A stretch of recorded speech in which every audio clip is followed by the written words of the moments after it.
সবাই লাইনে চলে আসবেন, কারণ আজকেও চেষ্টা করব প্রতিদিন অমর কথা আপনাদের শোনাবার জন্য। গতকালকে শুনেছেন বহু লোক আমরা লাইনে পেয়েছিলাম, বহু ভক্তরা জুটে গিয়েছিলেন, এবং আজকেও আশা করছি আপনারা সবাই লাইনে চলে আসবেন, আরো বেশি বেশি করে শেয়ার করবেন প্রত্যেকটি লোকের কাছে। বিষয় হলো জ্ঞানের কেন দরকার। একটা অদ্ভুত ব্যাপার না? বন্দনাটা করে নেই, তা না হলে তো মনটা বিচলিত হবে। ইয়ং ব্রহ্মা বরুণেন্দ্র রুদ্রমরুতঃ স্তন্বন্তি দিব্যৈস্তবৈ বেदैः সাঙ্গপদক্রমোপনিষदैर् গায়ন্তি যং সামগাः ধ্যানবস্থিততদ্গতেন মনসা পশ্যন্তি যং যোগিনো যস্যান্तं নো বিদুঃ সুরাসুরগণাঃ দেবায় তস্मै নমঃ। সর্বাগ্রে পরমারাধ্য গুরুদেব ভক্তি হৃদয় বনদেব গোস্বামী মহারাজের চরণ কমল বন্দনা করে তাঁর আশীর্বাদ প্রার্থনা করি। জীবনে একটা বিষয় তো সবাই জানেন, আমি আপনাদের কি বলবো, জানেন তো?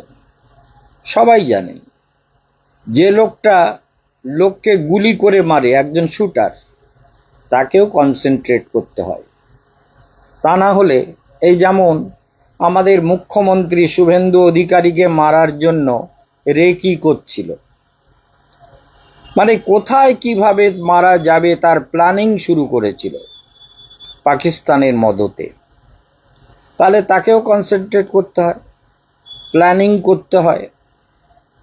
তেমনি জগতে যদি একটা লোক ধনী হতে চায়, সেই ধনী ব্যক্তিকেও তার ধনলাভের ব্যাপারে একান্ত রূপে কনসেন্ট্রেশন দরকার, তা না হলে ধন লাভ করতে পারবে না। কারণ সে তাকে প্ল্যানিং করে এগোতে হবে যে আমি কিভাবে অর্থ লাভ করতে পারি, কোন কর্ম দ্বারা, কোন চিন্তার দ্বারা, কোন রকম বিধানে আমার চলা উচিত। তা না হলে কি হবে? সব দিক থেকে মনে রাখবেন, কেউ যদি পাপাচার করে, দুরাচার করে, ব্যভিচার করে, কদাচার করে, সেও সেই বিষয়ে কনসেন্ট্রেট করে। এ যেমন একটা দিক জগতে চলবে, এটাই সৃষ্টি। সেই জন্য যেমন ইসলাম ধর্মে নানান রকম কুশিক্ষার দ্বারা ইসলামকে কলুষিত করছে, তাহলে ইসলামের লোকগুলোকে তো আমি দেখেছি। কি রকম দেখেছি জানেন? একেবারে প্র্যাকটিক্যাল ফিল্ডে, যেখানে ধরুন শুক্রবারের জুম্মার নামাজ পড়ছে সবাই 12:30টায়। আমি একটা দোকানে গেছি, মুসলমানের দোকান, নাম বলবো, নাম বলতেও পারি, অসুবিধে কিছু নেই, বড় বাজারে জুম্মার নামাজ। তো সেখানে যে নাখুদা মসজিদ আছে জানেন, বড় মসজিদ, বিরাট নাখুদা মসজিদ, 4টে গেট। তো ওই নাখুদা মসজিদের পাশে স্টোনের দোকান, সেখানে আমি গেছি। গিয়ে আমাদের যে স্টোনের দোকানদার, তার দোকানে গিয়ে বসেছি। এমন সময় আজানের টাইম হয়ে গেছে। এবার আমাকে বললেন ওই মুসলমান যে দেখুন স্বামীজি, আপনি একটু বসুন। খুব সম্মান করতো, চিরকালই, এখনো করে, তো খুব সম্মান করতো। বললো আপনি একটু বসুন, আমি নামাজটা সেরে নেই, তারপরে আগে আপনার সঙ্গে কথা বলবো। ও একদম তার দোকান থেকে নেমে নামাজে বসে গেল, যেভাবে যা স্টোন ছিল, একদম লেট নয়। চিন্তা করুন তার কনসেন্ট্রেশন, সে বসে গেল নামাজ পড়তে। বললাম ভালো তো, এরা বেশ সবাই না। আর হাজার হাজার লোক হুড়ুড় করে কোথার থেকে, দোকানদারটার সব রাস্তাঘাট সব ভরে গেল চারিদিকে। নাখুদা মসজিদের ওখানে প্রচুর লোক নামাজ পড়ে, আর এটা একটা মুসলমানি এলাকা। তো মুসলমানরা নামাজ পড়তে বসে গেল। তা আমি বললাম এরা নামাজ পড়ছে, আর আমি তো সন্ন্যাসী, আমি ধ্যান করি। এইবার ওরা দেখলাম নামাজ পড়ছে একদম একাগ্র হয়ে। আমি বললাম তো এও তো ভালো, এদেরও তো কনসেন্ট্রেশন দরকার। মোল্লা তার ধর্মের শিক্ষাটা যাই হোক, কিন্তু ওরা যখন নামাজ পড়ে ওদেরকে আমি দেখেছি, ওদের কনসেন্ট্রেশন একদম সঙ্গে বসে। আরো অনেক জায়গায় দেখেছি, আমার সামনেই তো মসজিদ আছে না, বাগবাজারে সামনেই একটা মসজিদ আছে, তো নাখুদা মসজিদের ওখানে হাজার হাজার মুসলমান সঙ্গে সঙ্গে যেই আজান পড়লো, আজান আজান মানে আল্লাহর আহ্বান, এই আল্লাহর আহ্বান যেই হলো, বলে সবাই ওরে বান্দা নামাজ পড়, এইবার নামাজ পড়তে বসে গেল।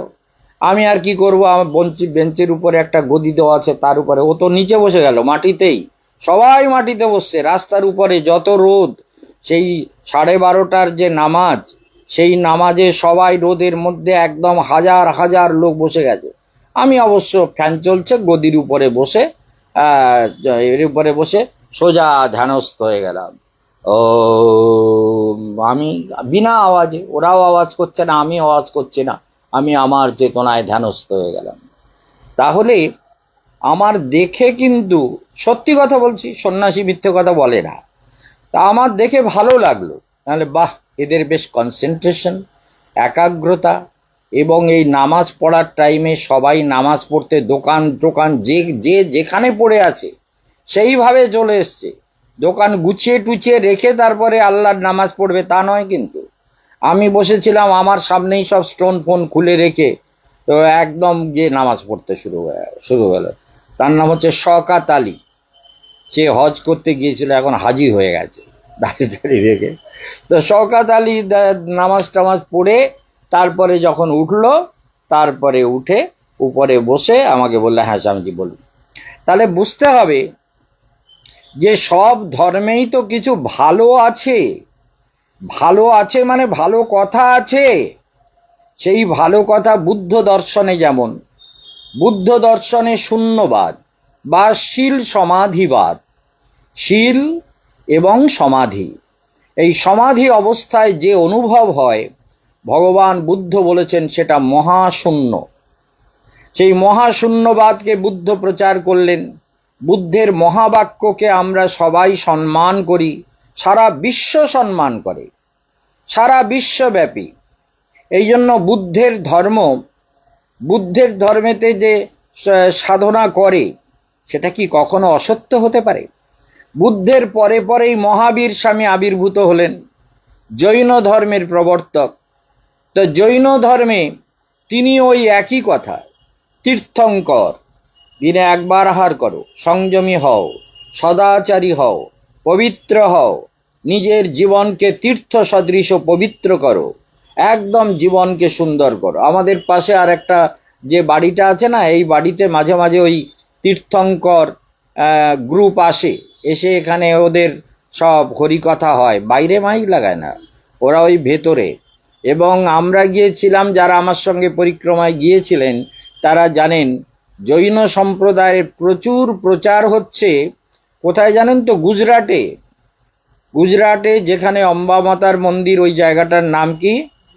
জুনাগড়, বিখ্যাত জুনাগড়ে কিন্তু প্রচুর জৈন সাধুরা, একদম নগ্ন, দিগম্বর, তারা কোনো কাপড় পরেন না, দিনে একবার মাত্র খান, তাও করপা হাতে, মানে বাঁ হাতে ভাত দেবে দাও।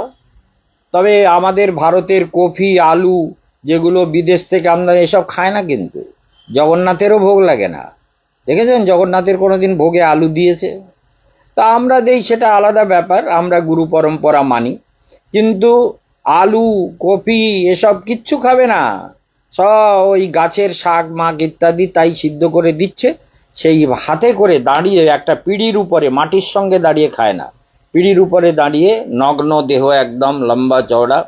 আর চুলগুলো কিরকম জানেন? ছিঁড়ে ছিঁড়ে তোলে, কোনো ব্লেড লাগিয়ে, আমরা যেমন এই ব্লেড দিয়ে দাড়ি কাটি, চুল কাটি, তারা কিন্তু কাটে না, চুলগুলো ছিঁড়ে ফেলে, শরীরের যে কোনো জায়গায় চুলকে টেনে টেনে ছিঁড়ে ফেলবে, মাথার চুল টুল সব টেনে ছিঁড়ে দেবে।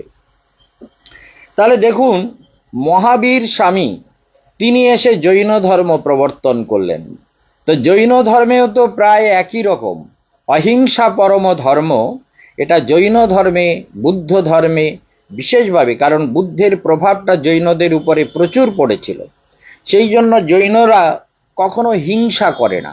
হিংসা জৈন ধর্মে নেই, বুদ্ধ ধর্মে নেই, সনাতন হিন্দু ধর্মে নেই, শিখ ধর্মে নেই, এবং অন্যান্য যেসব আমাদের ভারতের সনাতন ধর্মের অঙ্গ, ভালো করে শুনবেন, মাথায় ঢোকাবেন, সেসবে কিন্তু হিংসার কোনো কথা নেই। কিন্তু ইসলামের যে এরা নামাজ পড়ে, এটা তো সত্যিই ভালো, কনসেন্ট্রেশন, একাগ্রতা, কিন্তু এদের শিক্ষাটাই কুশিক্ষা।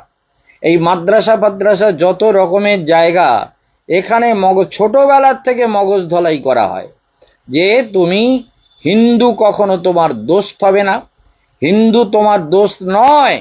ফেসবুকে সব দেখেন না, হিন্দুর সঙ্গে দোস্তি করবে না, হিন্দুকে কোনোদিন ক্ষমা করবে না, সুযোগ পেলে হিন্দুর মেয়ে বিয়ে করবে, হিন্দুকে খুন করবে, হিন্দুকে কতল করবে, হিন্দু বাচ্চাদের উপরে ছুড়ে দিয়ে অস্ত্রের উপরে ধরবে, ধরে ওকে একদম শেষ করে দেবে। হিন্দু ধর্মের নামে যত হিংসা। হিন্দু ধর্ম শুধু না, ইহুদি ধর্ম, ইহুদিদের মুসলমান ধর্ম প্রথম তো ইহুদিদের শেষ করেছিল, জানেন তো। এই জন্য ইহুদিদের প্রচুর মেরেছে, প্রচুর, মানে লক্ষ লক্ষ ইহুদিকে শেষ করেছে নানান ভাবে।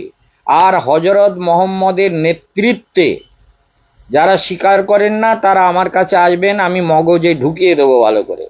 কোরআনে এসব প্রমাণ রয়েছে যে বনপুরাতে কত লাস্টে যে ইহুদিগুলো বেঁচে ছিল তাদেরকে হজরত মোহাম্মদ সব ধরে নিয়ে আসতে বললেন।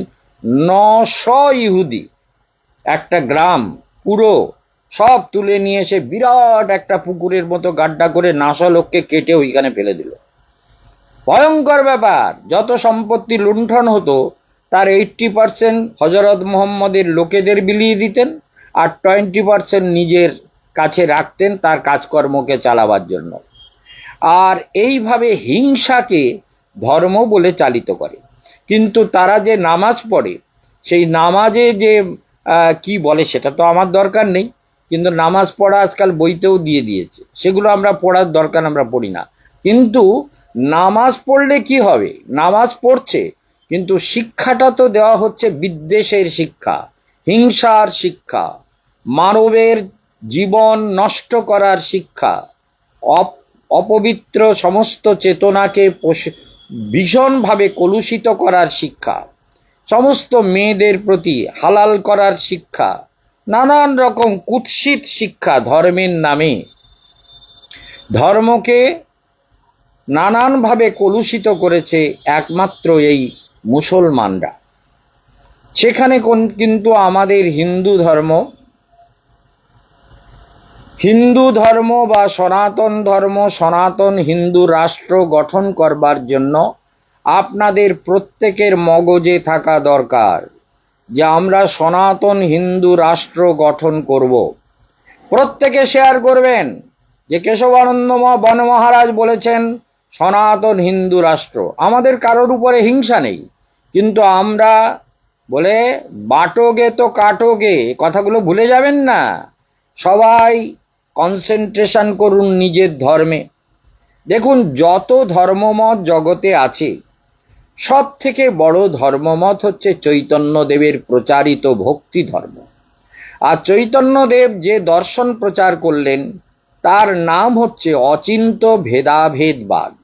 এই মতবাদ সব ধর্মের মধ্যে পাবেন। তিনি একটা ছোট কথার মধ্যে সারা দর্শনকে জুড়ে নিয়েছেন। সে বুদ্ধ দর্শন হোক, কিংবা জৈন দর্শন হোক, কিংবা খ্রিস্টান ধর্ম হোক, কিংবা শিখ ধর্ম হোক, ইহুদি ধর্ম হোক, সমস্ত ধর্ম তার সারবত্তা মিশে আছে চৈতন্যদেবের অচিন্ত ভেদাভেদবাদ। এই ভেদাভেদবাদ যেমন শঙ্করাচার্যের অদ্বৈতবাদ, অদ্বৈত মানে অভেদ, সেটাও এর মধ্যে আছে। আবার রামানুজাচার্যের বিশিষ্টাদ্বৈতবাদ, বিশিষ্ট মানে শুধু অভেদ নয়, বৈশিষ্ট্য আছে, সেই বিশিষ্টাদ্বৈতবাদ। আবার দেখা যাচ্ছে যে দ্বৈতবাদ, মধ্বাচার্যের দ্বৈতবাদ, বিষ্ণুস্বামী দ্বৈতাদ্বৈতবাদ, আর চৈতন্যদেবের হলো অচিন্ত ভেদাভেদবাদ। ভালো করে শুনবেন, নোট করবেন, রিপিট করে শুনুন। কারণ যারা বৈষ্ণব বলে নাচতে থাকেন, গাইতে থাকেন, তাদের যদি জ্ঞান না হয় না, জ্ঞান ব্যতীত শান্তিও মেলে না, জ্ঞান ব্যতীত পূর্ণতা আসে না, জ্ঞান ব্যতীত জীবন সুন্দর হয় না, জ্ঞান ব্যতীত কনফিডেন্স আসে না, জ্ঞান ব্যতীত সত্যকে জানা যায় না, জ্ঞান ব্যতীত ভেতরের আত্মার সঙ্গে পরিচয় হয় না, জ্ঞান ব্যতীত জীবনের মঙ্গলের পথকে নির্ধারণ করা যায় না। তাহলে কেশবানন্দ বন মহারাজ কি বলেন? জ্ঞানের 7টা স্তর বহুবার বলেছি, মুখস্থ করেছেন? যদি না করে থাকেন সেটা তো একটা পাষণ্ড বুদ্ধি বলবো না? তো আমার বলতে তো মুখে কিছু আটকায় না, না সবাইকেই বলি। জ্ঞানের প্রথম কথা হচ্ছে শুভেচ্ছা। সব সময় সুন্দর ইচ্ছা রাখা দরকার, সুন্দর ইচ্ছা, শুভেচ্ছা। তারপর সুবিচারণা, শুভ ইচ্ছা হতে হবে আর সুন্দর বিচার করতে হবে। সুন্দর বিচার, শুভেচ্ছা থাকবে আর সুন্দর বিচার থাকতে হবে। বিচার যদি সুন্দর না হয় তাহলে শুভেচ্ছা কোনো কাজে লাগলো না। তাহলে শুভেচ্ছা একদিন হলো, তারপরে কুইচ্ছা হলো, বদ ইচ্ছা হলো, দুরাচারের ইচ্ছা হলো। তাহলে শুভেচ্ছাটাকে যদি সুবিচারের মধ্যে নিয়ে যাই, ভেতরে মন্থন করি, তাহলে বিচারটা স্থায়ী হবে যে হ্যাঁ, আমার জীবনে শুভেচ্ছার পথে চলতে হবে, শুভেচ্ছা। আর একটা হলো সুবিচারণা। তাহলে বিচার করবেন যে আমি তো আত্মা, ভগবানের অংশ। মুসলমানের মধ্যেও তো আমাদের ভগবানের অংশ আছে। ওরা কার থেকে পয়দা হলো? ওরা কি মুসলমান বলতে কার কাছ থেকে পয়দা হয়েছে? বলে আমাদের একটা আদম এসছিল, ওই আদম থেকে আদমি হয়েছে। আদম থেকে আদমি, বুঝুন, মানে মানুষ। তো আদম, আল্লাহর আদম এসে আদমি। এই আদমের সঙ্গে হজরত মোহাম্মদের একটা গুহার মধ্যে নাকি দেখা হয়েছিল। ছাগল চড়াতো, হজরত মোহাম্মদ ছাগল চড়াতো, দুম্বা চড়াতো। ওই আদম ওই গুহার মধ্যে এসে বলেছে তুমি এই ধর্ম প্রচার করো। এই আদমের দেখা পেয়ে উনি ইসলাম ধর্ম প্রচার করেছেন। তো যাই হোক, হজরত মোহাম্মদের আমার নিন্দা করার ইচ্ছা নেই, কারোরই নিন্দা করতে চাই না। তবে মানুষের বিচার যদি সুন্দর না হয়, সেই মানুষকে কোনোদিন মনুষ্য বলে স্বীকার করা যায় না। কোনোদিন স্বীকার করবেন না, অসম্ভব। যার মধ্যে শুদ্ধ বিচার, শুদ্ধ চেতনা, শুদ্ধ ভাব নেই, এমন যে পাপাচারী, সে মুসলমানও হতে পারে, সে হিন্দুও হতে পারে, সে খ্রিস্টানও হতে পারে, সে জৈনরা সাধারণত হয় না। জৈন শিক্ষায় যারা শুনেছেন তো, গুজরাটের হীরক ব্যবসায়ী, যার আরব আরব কোটি টাকার বিজনেস, 16 বছরে তার সব ছেলে তীর্থঙ্কর হয়ে গেল। এত ত্যাগ! তারা দেখে দেখে ছোটবেলার থেকে, জন্মকাল থেকে 16 বছরে সন্ন্যাস নিয়ে তীর্থঙ্কর হয়ে গেল। মানে কত বড় ত্যাগ! মেয়ে তীর্থঙ্কর হয়ে গেল, মেয়ে। কোটি কোটি টাকার মালিকেরা, গরিব বাড়ির বাচ্চা নয়। যারা ওই জৈন সম্প্রদায়ে ঢুকে যায় বা মহাবীর স্বামীর সম্প্রদায়ে যারা ঢোকেন, জৈনরা এবং বৌদ্ধরা, এরা সব পাহাড়ে পর্বতে মানবের থেকে অনেক দূরে থেকে সাধনা করেন। আমরা তো মানুষের মধ্যে থাকি, খাই দাই ফুর্তি করি। তা জীবনে সাধনা যদি না করেন, জ্ঞান যদি লাভ না হয়, চেতনা যদি শুদ্ধ না হয়, ভাব যদি পবিত্র না হয়, তাহলে কোনো ধর্মই ধর্ম নয়। সেই জন্য শুভেচ্ছা, সুবিচারণা, তারপর তনু মানসা, মানে বিচার করতে করতে করতে করতে যখন আপনি গভীরে চলে গেলেন, ভেতরের চেতনায়, ভেতরের আনন্দ চেতনায়, তোমারি দেওয়া প্রাণে, তোমারি দেওয়া দুঃখ, তোমারি দেওয়া বুকে,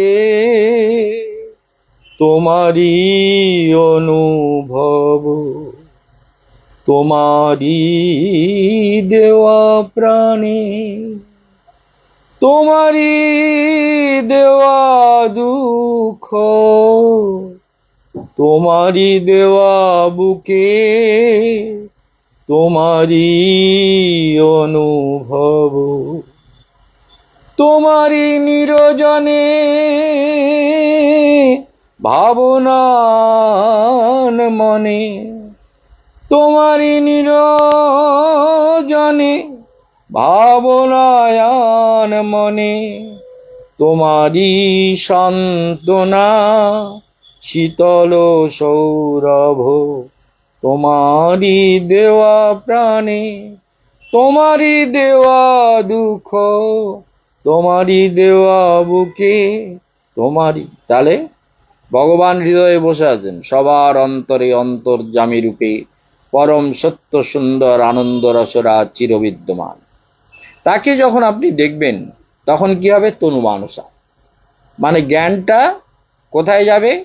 জ্ঞানটা মনে রাখবেন, জ্ঞানটা তখন একটা অনুভবের স্তরে যাবে, ভেতরে একটা ধ্যান হবে, অদ্ভুত একটা একাগ্রতা আসবে, বিষয়ের প্রতি একটা বিরক্তি আসবে, চেতনার মধ্যে একটা আনন্দ জাগ্রত হবে। সেই জ্ঞানময় চেতনায় আমাদের পৌঁছতে হবে।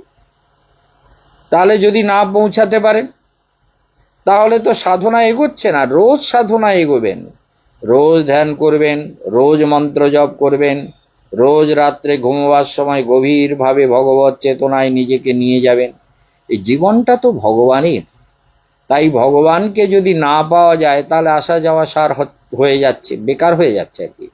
সেই জন্য এই জীবনে আমরা সব সময় মনে রাখব যে ভগবত সাধনায় আমরা নিজেকে গভীরভাবে ভগবত ধ্যানে লাগাবার যত্ন করব। তাহলে জ্ঞানের তৃতীয় স্তর হচ্ছে তনুমানসা। যত তনুমানসা হয়, মানে সংসার আছে কিন্তু ভগবানও আছে, আমিও আছি, আত্মাও আছে, জগৎ আছে, সত্য আছে, মিথ্যাও আছে, পাপও আছে, পুণ্যও আছে, কিন্তু মনকে আমাকে শুভ পথে প্রেরিত করতে হবে। এটাকে বলে তনুমানসা, জ্ঞানের তৃতীয় স্তর। এই স্তরে যাওয়ার পর কি হয়? চতুর্থ স্তরে হয় অসংশক্তি। অসংশক্তি মানে আসক্তিগুলো কমতে থাকে, বিচার কমতে থাকে। তাহলে এই যে অপূর্ব জীবন পাওয়া গেছে, তাহলে যত দর্শন আছে সব দর্শনের মূল দর্শন গোড়া হচ্ছে অচিন্ত্য ভেদাভেদ বা চৈতন্যদেব বললেন সব জীব ভগবান থেকে চির অভেদ, আবার চির ভেদ, ভেদও আছে অভেদও আছে, চির নিত্য আত্মা। এই আত্মা মুক্তি পেয়ে ভগবানের ধামে চলে যায় তো খুব ভালো কথা। যদি না যায় তাহলে কি হয়? ভালো করে শুনবেন। যদি আত্মা ভগবানের ধামে না যায় তাহলে কি হবে? তাহলে এই সংসার চক্রে ঘুরতে থাকে। কালকের একটা ছেলে এসেছিল সুনীল বলে, তাকে ভূতে ধরেছে, কাল শনিবার ছিল, একটু ঝাড়িয়ে দিলাম, বললো মাথাটা একটু হালকা হলো, ভালোভাবে কথা বললো। আর তোমাকে 3টে বা 7টা শনিবারে আসতে হবে, আমি তোমার ভূত প্রেত, আমি তো চর দিলে সব পালাবে, আমার সামনে কেউ দাঁড়ায় না। তো ওই সময় ওর ভাই, ওর মা, আর একটা ভূত সঙ্গে আছে, 3টে ভূত ধরে আছে ছেলেটাকে। তারা বলল, আর ওর ভাই বলছে যে আমার ভাইটাকে আপনি বাঁচান। আমি বলে তোমরা ধরে আছো কেন? বলে আমরা ওকে বাঁচাবার জন্য সবসময় ওর পাশে পাশে থাকি। আরে প্রেত জনিতে গিয়ে আবার ভালো কেউ করে নাকি? তুমি কিরকম প্রেত, মরেছো কিভাবে? তো শুনছিলাম ওর ভাইয়ের কাছে, যায় সুনীলের কাছে, পরে যখন জ্ঞান ফিরল বলল ওরা হচ্ছে আত্মহত্যা করেছে, আত্মহত্যা করে প্রেত হয়ে আছে। তাহলে আত্মহত্যা করে যারা প্রেত হয়ে আছে তারা কখনো ভালো ভালো করে নাকি? তা আমি বললাম ওই প্রেত জনিতে কখনো ভালো করে? তোমরা দূর হও পাষণ্ড, লাথি মারবো একদম মুখে করে। ভূত প্রেত আমি কিচ্ছু মানি না। ও কালী, দুর্গা, শিব, সাতলা সবাই আমার কথা শোনে। আর ভূত প্রেত, যক্ষ, রক্ষ, কিন্নর, গন্ধর্ব যতক্ষণ আমার কথা শোনে ভালো, আর না শুনলে মুখে লাথি মারবো, মাথায় লাথি মারবো সারা। দূর হ পাষণ্ড কোথাকার। বলে আমাদের এরম বলবেন না, আমরা একে রক্ষা করি। আরে মূর্খ, বুঝতে পেরেছেন? তাহলে ভূত প্রেত পিশাচ দানব দৈত্য জগতে যা আছে সব কেশবানন্দের চেলা, কেশবানন্দের শিষ্য এরা। এখন এদেরকে গালাগালিও দেই, আবার এদেরকে যজ্ঞে আহুতি আপনারা শোনেননি? হ্যাঁ, ভূত প্রেত পিশাচায় স্বাহা, যক্ষ রক্ষসে স্বাহা, গন্ধর্ব কিন্নরায় স্বাহা, 64 যোগিনীভ্য স্বাহা, বৃধিলাপায়িনীভ্য স্বাহা, এক নেত্রায় স্বাহা। ওম। এইভাবে প্রত্যেক ভূত প্রেত পিশাচ যক্ষ রক্ষ কিন্নর গন্ধর্ব ডাকিনী শাকিনী যোগিনী এদের সবাইকে তো আমি কালসর্প দোষ কাটাবো তো আগামী শনিবারে, দেখবেন। সবাইকে আহুতি দেই, কেন? সবাই ভালো থাক, ওরা ওদের কর্মফল ভোগ করছে, আমি তো ওদের উদ্ধার করার দায়িত্ব নেইনি। ভগবান ওদের উদ্ধার করবে কিনা প্রারব্ধ শেষ হলে ওরা উদ্ধার হবে, তা নাহলে ভূত প্রেত জীবনে ঘুরবে, আপনিও ঘুরবেন। আপনি মনে করবেন না যে কেশবানন্দ বন মহারাজের কথা না শুনলে আপনি ভালো থাকবেন, এই ভূত প্রেত হয়েই ঘুরবেন জগতে। ভূত প্রেত যক্ষ রক্ষ কিন্নর গন্ধর্ব মরে গেলে প্রেতজনিতে কেউ কেউ কারুর ভালো করে না, প্রেত নানান রকম অপকর্ম করে বেড়ায়। প্রেতেদের মধ্যে কিছু ভালো কোয়ালিটি আছে, সেই ভালো কোয়ালিটির প্রেতগুলো আমার কথা শোনে, তাদেরকে আমি সম্মান করি, ভালোবাসি, যত্ন করি। কিন্তু তারা আবার অনেক সময় উল্টো পাল্টা আমাদের এ মানিকের আত্মাকে আমি ধরে রেখেছিলাম, সে দেখি আশ্রমে উৎপাত করছে। উৎপাত করছে মানে রাত্রে শীতের দিনে কম্বল লেপ টেপ সব পাত থেকে টেনে নিচ্ছে, দুজন শুয়ে আছে, আমার শ্যাম ছিল একটা ছেলে আর আমাদের কৌশিক খাইয়া, তাদের গাত থেকে খুলে নিচ্ছে, ঠ্যাং ধরে টেনে নিয়ে যাচ্ছে রাত্রে। তা আমি বলি মহা মুশকিলের লোক তো, দাঁড়া, মঙ্গলবারে ধুনো ধরিয়ে ঘরটাকে পরিক্রমা কর, আজকের আমি ওখান থেকে মুক্ত করে দিচ্ছি। আমি ওখান থেকে মানিককে মুক্ত করে দিচ্ছি, কারণ ওর জন্ম হয়েছিল আগ্রায়, বৃন্দাবনের মধ্যেই আগ্রা পড়ে, 84 ক্রোশ ব্রজমণ্ডলের মধ্যে।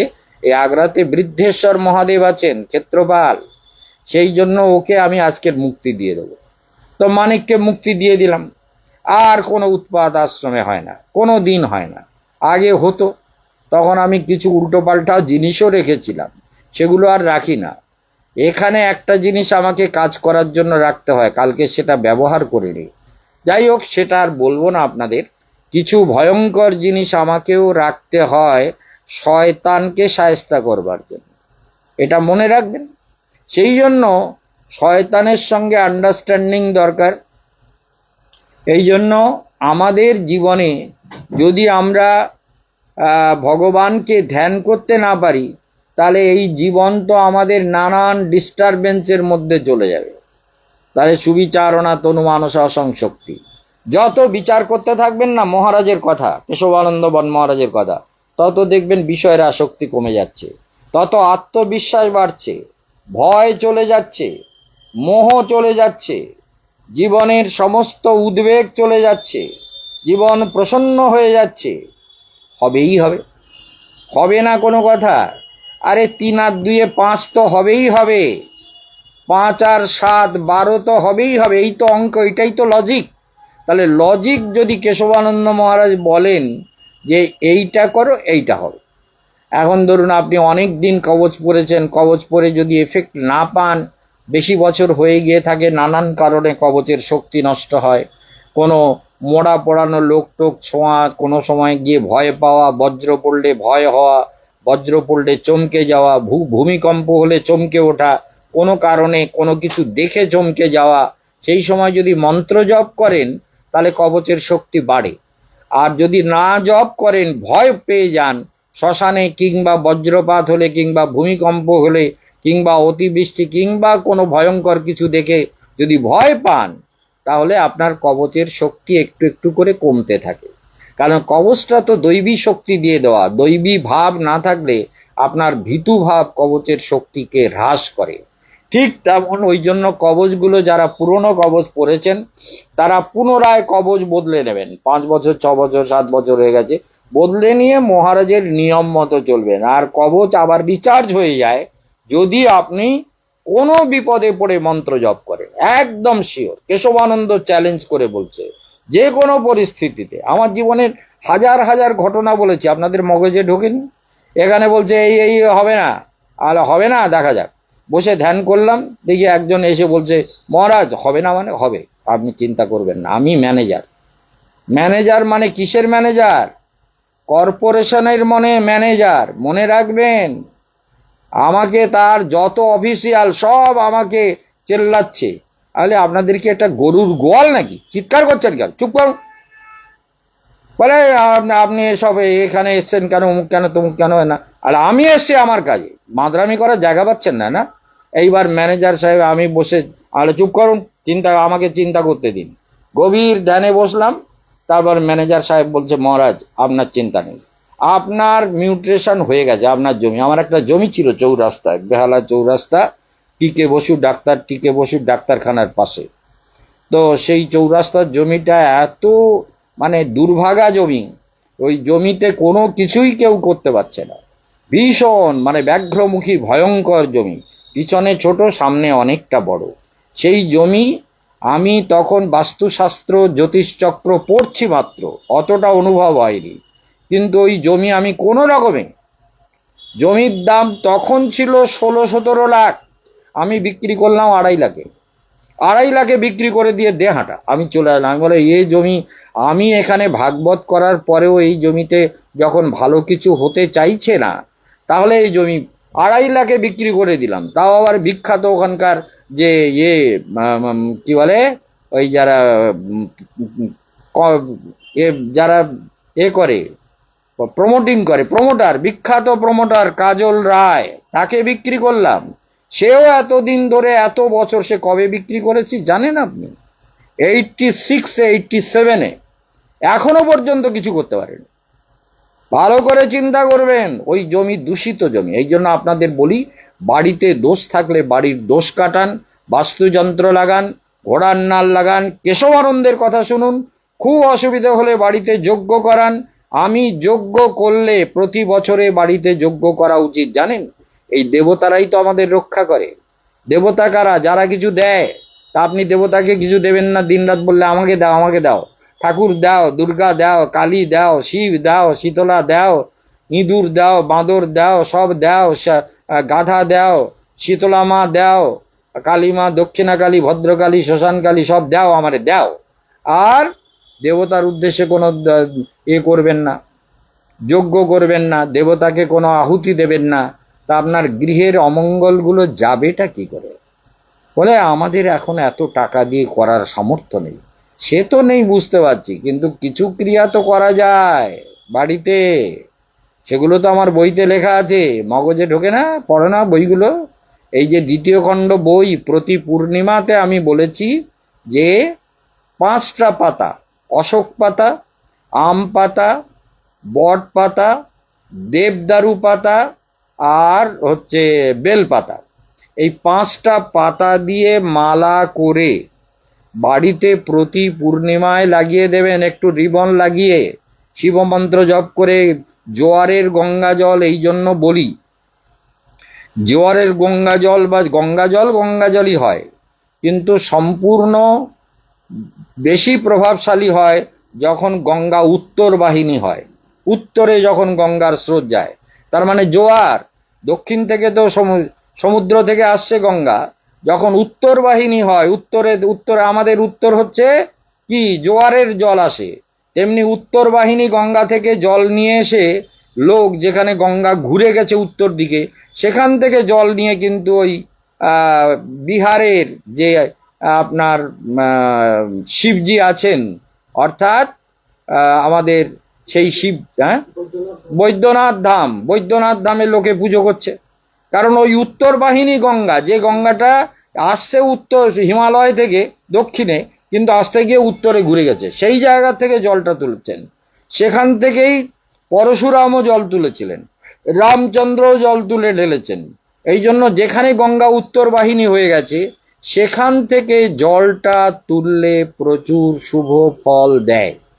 সেই জন্য আমাদেরও গঙ্গায় যখন জোয়ার আসে তখন উত্তরে প্রবাহিত হয়।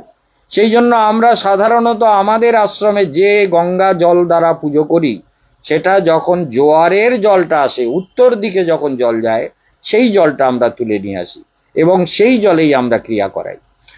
যাই হোক, তাহলে আপনাদের বাড়িতে যদি এইরকম আঙুলালা শঙ্খ থাকে, কখনো বাড়িতে রাখবেন না। আঙুলালা শঙ্খ বাড়িতে বহু অশান্তির কারক। কখনো বাড়িতে ওই শঙ্খ রাখবেন না, ফেলে দেবেন, দেবতার মন্দিরে দিয়ে আসবেন, গঙ্গার ঘাটে দিয়ে আসবেন, কিন্তু বাড়িতে রাখবেন না। পুরীতে বিক্রি হয় না 5 আঙুলওয়ালা শঙ্খ, ভয়ঙ্কর, ও ভয়ঙ্কর শঙ্খ, কখনো কিনবেন না আর কখনো বাড়িতে রাখবেন না। যাই হোক, আলোচ্য বিষয়, আগামী শনিবারে যারা কালসর্প দোষ কাটাবেন, এসিটা বন্ধ করে দাও তো মনে হয়, কালসর্প দোষ যারা কাটাবেন তারা অবশ্য রূপে নাম বুকিং, এসিটা বন্ধ করে দাও, হ্যাঁ হ্যাঁ। তাহলে দেখা যাচ্ছে যে কালসর্প দোষ যারা কাটাবেন তারা অবশ্য রূপে আমাদের সঙ্গে যোগাযোগ করে ফোনে নাম গোত্র দিয়ে দেবেন। কালকের বহু লোক এসেছিল, অনেকে নাম লিখিয়েছে, অনেকে লেখায়নি। যারা লেখাবেন বলছেন আমরা ফোনে নাম লেখাবো। তো প্রচুর ভক্ত কালকের এসেছিলেন, এবং যারা এখনো ভাগ্য বিচার করেননি অনলাইনে ভাগ্য বিচার করে নিন। অনলাইনে ভাগ্য বিচার করে নিয়েও কালসর্প দোষ সম্পর্কে সব ডিটেলস পাবেন। কালসর্প দোষ, বিষ যোগ, মাঙ্গলিক দোষ যাদের থাকে তাদের জীবনকে বিষময় করে দেয়।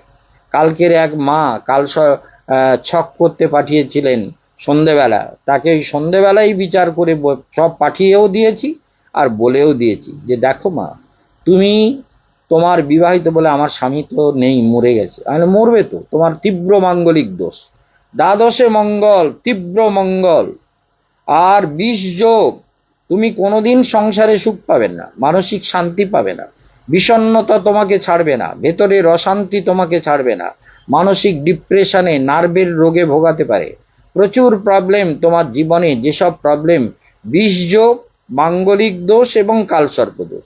সেই মা বলছেন যে মহারাজ আমি এই শনিবারে আসবো আপনার কাছে, দোষ কাটাবো। ছেলেরও কালসর্প দোষ আছে, বলে ছেলেরটা আগে করি। আরে ছেলেরটা করবা, তো তুমি তো মা, তোমারটা আগে করো। একটা খুঁটি ধরে আমি বাঁচতে গেলাম, খুঁটিটা যদি পচা খুঁটি হয় তাহলে বাঁচতে গিয়ে দেখা গেল জলের তোড়ে আমি ভেসে গেলাম, খুঁটিও ভেঙে পড়লো আমার উপরে। তার মানে আমি যা মরছিলাম খুঁটি আরো মারলো। তা তুমি মা, তুমি আগে করো, তারপর ছেলেরটা করো। এই জন্য মনে রাখতে হবে, বাড়ির গৃহস্বামীর জীবনটাকে সুস্থ করা আগে দরকার, কালসর্প দোষ কাটানো দরকার, কালসর্প কবচের জল নিয়মিত খাওয়া দরকার, স্নান করে পূর্ব দিকে মুখ করে ওং নমো ভগবতে বাসুদেবায়। জানেন তো ভাগ্য বিচার মাত্র 900 টাকা, আর কালসর্প কবচ অন্য জ্যোতিষীর মতো ব্যবসাদারি এখানে কিছু হয় না, 4000 টাকার আগে কালসর্প কবচে। আর দেবী মহাশক্তি কবচ 3500 টাকা, সরস্বতী কবচও 3500 টাকা, মহামৃত্যুঞ্জয় কবচ, নবগ্রহ কবচ, যেগুলো শাস্ত্র বিহিত বিধানে তৈরি হয়। একটা কবচ খুলে দেখবেন তো, জ্যোতিষীরা আমার কাছে লোক পাঠিয়ে দেয়, কবচ কিনে নিয়ে গিয়ে কবচটা বের করে নিয়ে বলে আমি না, টাকাটা আমার দরকার, আমাকে কবচটা আমি নেব না। তারপর আমি বলি কবচটা খুলতো, কবচটা খুলে দেখি তার থেকে কবচ বের করে নিয়েছে। কেন? জ্যোতিষী দেখতে চাইছে মহারাজের কবচে এত কাজ হয় কি করে, আমাদের কবচে কাজ হয় না, কিভাবে লেখে কবচ। বহু জ্যোতিষীরা কবচ নিয়ে গিয়ে তার লোকেদেরকে দেয়। মনে রাখবেন, কেশবানন্দের কথা শুনবেন তো মানুষও হবেন, ধর্মও হবে, ভগবানকেও পাবেন, আত্মবিশ্বাস লাভ হবে, ভয় ভাব চলে যাবে, কালসর্পদোষের প্রভাব কমে যাবে। মহারাজের আদর্শকে মেনে জীবন পথে চলুন।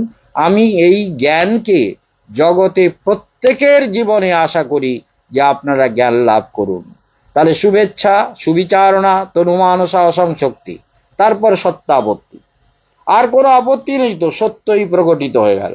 তখন বলছে ধর্ম সত্য, আত্মা সত্য, ভগবান সত্য, জীবন সত্য, সত্যই জীবন, সত্যই জগৎ, সত্যই পরম সত্যের সঙ্গে আমিও জুড়ে আছি।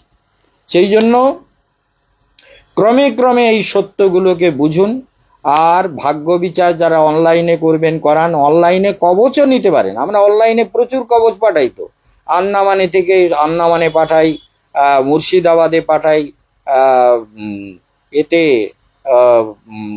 কি বলে আমাদের মালদহে পাঠাই, আসানসোলে পাঠাই, সমস্ত জায়গায়। আপনারা ভূত প্রেত এইসব পাপিষ্ঠ জ্যোতিষীদের দ্বারা প্রতারিত না হয়ে কেশবানন্দ মহারাজের কথা শুনে জীবনে চলুন, জীবনটা ঠিক মতো চালান, মহারাজের কথা মেনে চলুন, জীবন সুন্দর হবে। এইসব ধূর্তগুলো, আমাদের একজন বলছে বলে কবচ পরাচ্ছে, কবচ দিয়েছে কি করে, কত বলবো, কবচের মধ্যে থেকে ছাই পড়ছে, ওরা বলেও তাই, বলে যদি ছাইও দেই, যদি আপনার বিশ্বাস থাকে এই কবচে কাজ হবে, ছাই দেবে, ছাই ঢুকিয়ে দেবে। জ্যোতিষী পাঁঠা, আর এক পাঁঠা কি করেছে, তার মধ্যে শুধু ওই দিয়েছে, কি বলে, নামটাও একদিন বলেছিলাম লেকচারে, আজ আর বলবো না, রোজ বলা উচিত নয়। সে তার কবচ 20,000 টাকা নিয়েছে। তাতে কি দিয়েছে? কিচ্ছু, একটা ঠাকুরের নাম কি একটা তুলসী কি একটা ফুল কিচ্ছু দেয়নি, ছাইও দেয়নি, মাটিও দেয়নি। কি দিয়েছে জানেন?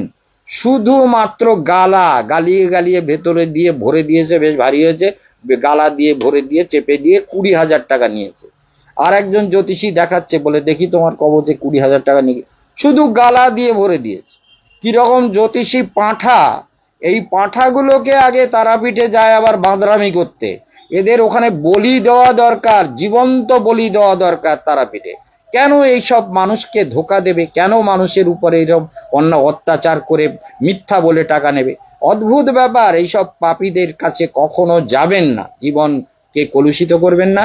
আর যারা পরিক্রমায় যাবেন, পরিক্রমার বুকিং কিন্তু শেষ দিকে এগোচ্ছে। পরিক্রমার বুকিং, অনেকে কালকে আসবেন বলেছেন, তাড়াতাড়ি চলে আসবেন। যারা বুকিং করবেন পরিক্রমায় সত্যি সত্যি যাবেন, তারা একদম বুকিং করে টাকা পাঠিয়ে দেন। কিছু কিছু টাকা সবাই পাঠান, কারণ আর এসিতে যেতে গেলে শুধু 5,000 টাকার এসি চার্জ লাগবে। কথাটা খেয়াল করবেন, এসি চার্জ 5,000, আর পরিক্রমাতে 12,000, তার মানে 17,000। আমরা খাওয়া দাওয়া থাকা বেড়ানো, রিজার্ভ বাস, ট্রেনের রিজার্ভেশন সবকিছু নিয়ে আমরা 12,000 টাকা নেব। আর এসিতে গেলে এসির ভাড়া হচ্ছে কত, 2,425 টাকা না কত, মানে 2,500 টাকা, 2,500 টাকা, 5,000 টাকা। এই 5,000 টাকা হচ্ছে এসি চার্জ। এই এসি চার্জ 5,000 টাকা এবং 12,000, 17,000 টাকা আপনাকে দিতে হবে। এটা মনে রাখবেন, না দেবেন তো যাবেন না। কেশবানন্দ মহারাজের সঙ্গে যাবেন তো ভালো থাকবেন, না যাবেন তো আরো ভালো থাকবেন। মহারাজের কথা শুনলে ভালো, না শুনলে আরো ভালো। কেশবানন্দ দুনিয়ার পরোয়া করে না, সত্য কথা বলতে কখনো দ্বিধা করে না। জীবনকে সুন্দর করুন, সবাই ভালো থাকুন। ওম শান্তি ওম। আর ব্রজধাম পরিক্রমায় মাত্র 700 টাকা, ব্রজধাম পরিক্রমায়, এসি আলাদা। যারা এবার ব্রজধাম পরিক্রমায়, লোক এখনো খুব বেশি হয়নি, যত তাড়াতাড়ি করবেন। তবে গুজরাট পরিক্রমার জন্য কিন্তু লোক হয়ে গেছে সব দিক থেকে, সেই জন্য আপনাদের জানিয়ে দিচ্ছি, সবাই পরিক্রমার জন্য